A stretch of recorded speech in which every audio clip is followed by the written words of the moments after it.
Marami pong kaso na panibagong haharapin si Sara Duterte, Vice President. Yan po ay matapos ang committee report at recommendation ng Blue Ribbon Committee ng Kongreso, pinangunahan ni Congressman Joel Chua ng Maynila. Administratibo, kriminal at plunder. Ito po ay kaugnay ng nadiscover ng Blue Ribbon Committee na hindi malinaw, hindi maganda, hindi tama ang paggamit ng pera ng Office of the Vice President, especially ang confidential fund at yung mga anomalyang di umani nangyari sa Department of Education. Tinapos na po ng Blue Ribbon Committee ng Kongreso ang hearing at nagre-rekomenda sila.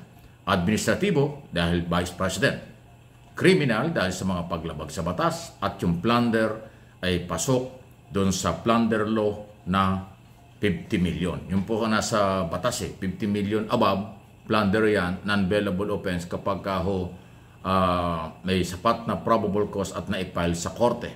So kung sinasabi ni Amy na napakarami ng kaso ni Sara Duterte at pinopolitika lang, ito dagdag na kaso.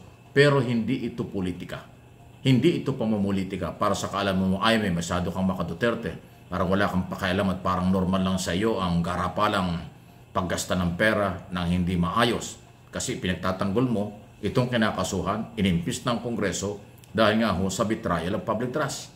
Pero itong rekomendasyon ng Blue Ribbon Committee hindi pangkaraniwan. Plunder dahil sa 612 million confidential fund na nagastos ng hindi tama at gumamit lang ng mga acknowledgement receipt na kung sino-sino. So, recommendation ng Kongreso at ng Komite. At inaproban din ito sa Kamara bago tuloy ang nagsara ang ating Kongreso. Kaya panay bago ito. Kung sinasabi ni Amy na masyadong politika ito para di daw makatakbo si Sara sa 2028 election, ay napakalayo namang argumento niyan. Yung eleksyon, regular yan na nangyayari. Pero yung di umano'y hindi tamang paggastos ng pera, yan ay pananagutan. Kaya nga administrative, criminal at plunder ang pwedeng kakaharapin niyang kaso.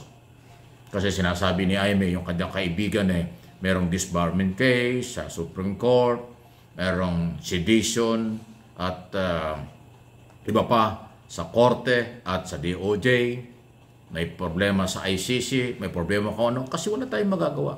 Yan ang rule of law. Yan ang pinapairal na batas. Hindi ibig sabihin kinasuhan si Sara, hinaharas.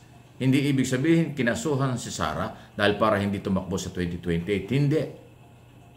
Pagka ganyan ang katuwiran ng mga politiko, parang sinabi mo ng konsintihin, okay lang, pabayaan natin ang umaabuso sa kapangyarihan.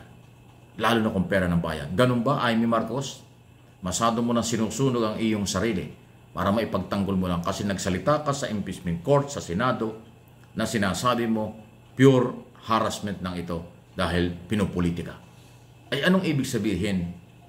Anong gusto mong palabasin? Wala nang pananagutan si Sara Duterte dahil kaibigan mo? Kahit anong gawin, okay lang dahil kaibigan mo? Kahit lumabag sa batas, okay lang dahil kaibigan mo? Ganun ba, Amy? Anong klaseng senador ka ng bayan? Anong klase namang government official? Ang pagkonsente sa korupsyon, pagkonsente sa pang-aabuso, sa anumang pamamaraan ay bahagi ka rin ng mayroong pananagutan dahil mali ang korupsyon, mali ang pang-abuso. Taong bayan ang biktima, taong bayan ang may-ari ng pera, hindi dapat ginagamit yan ng wala sa lugar. Ang lahat ng kaso, allegation at kung ano pa, yan ay subject for trial sa korte man, sa impeachment man o kung ano. Hindi ibig sabihin kinasuhan, guilty na. Hindi ibig sabihin kinasuhan, kalaboso na. Meron due process. Karapatan ng kahit sino, especially ng Blue Ribbon Committee, na mag-file ng kaso at magrekomenda base sa kanilang findings after ng kanilang investigation and aid of legislation. Bakit hindi alam ni Amy yan? Dati siyang congressman at ngayon ay senador. Ibig sabihin, natakpan na, pinagtatakpan niya dahil kaibigan niya si Inday Sara. Wala na siyang pakaalam sa mga batas. Wala na siyang pakaalam sa proseso. Ang kanya, basta kinasuhan si Sara, harassment. Basta kinasuhan ng mga Duterte, ginigipit. Ay, anong klase ng mga kaibigan niya? Kalokohan niya. Pero tama itong ginawa. Okay? Sandali po at maingay lang.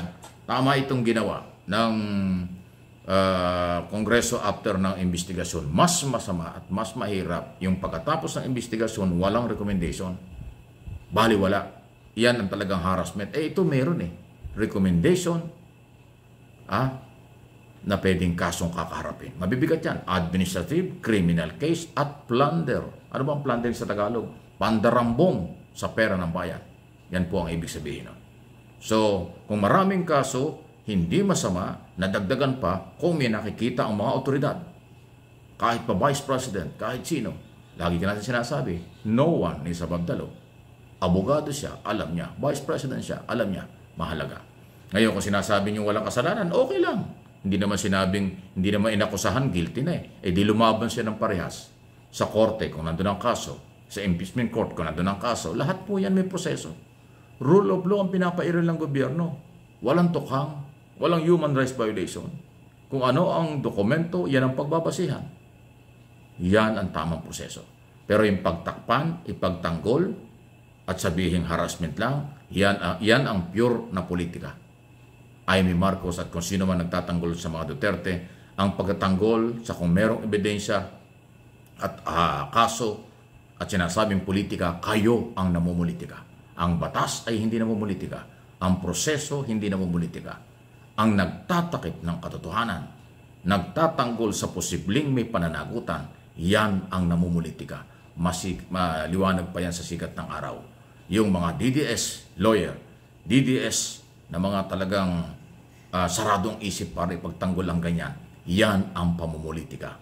Pero yung mga investigasyon, ang NBI, prosecution, Kongreso, Senado, trial, impeachment trial, sa korte o kung saan man, disbarment case sa Supreme Court dahil sa pagiging abogado, di umano may kinalaman din sa ICC, lahat yan ay proseso.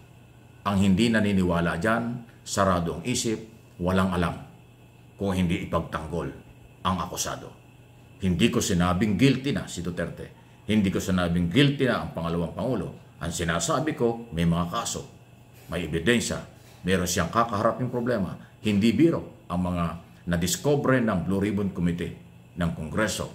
At yan ay kanilang karapatan, obligasyong gawin under the law at in aid of legislation na galaw. Okay? Please like and share, subscribe and follow kung hindi pa sa ating mga channel. Napakarami pong nangyayari, marami mga balita sa loob at labas ng ating pamahalaan, kaya hindi rin tayo titigil ng paghahayag, pagpapaliwanag kung ano ang tama at mali. Ang mahalaga ay malaman nyo kung ano ang kaganapan dito sa ating bayan.